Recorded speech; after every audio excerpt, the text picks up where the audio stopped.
Kodėl svarbu prižiūrėti laukų pakraščius? Tikimybė didelė, kad su organinėmis trąšomis grįš į mūsų laukus. To use glyphosate in the program before sowing of the new crop. Sveiki susirinkę. Turime neeilinį susirinkimą ir viena to priežasčių yra plintantis pelinis pašiaušėlis mūsų laukose.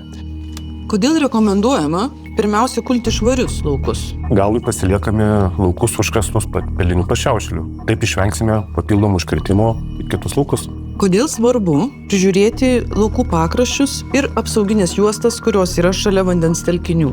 Labai dažnu atveju, jeigu jos yra neprižiūromos, auga piktžolės ir, kaip žinome, piktžolės subrandina sėklas ir jo pagalba jos gali atsidurti mūsų laukose. Kokį pavojų kelia šiaudų pervežimas iš užkrėsto lauko į kitus laukus?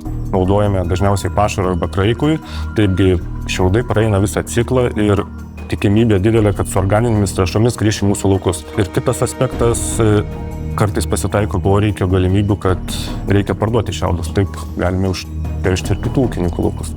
Kaip neselektyvaus veikimo herbicidai gali būti panaudoti prieš kviečių sudygimą ir kokią įtaką jie turi pelinio pašiaušėlio kontroliai? To use glyphosate in the program before sowing of the new crop. Because by that you remove all the emerged plants before you establish the new crop. Visgi sertifikuota sėkla yra vienas iš svarbiausių higienos priemonių laukose. Mes gauname apsaugą ir tam tikras garantijas, pirkdami sėklą iš specializuotų platintojų.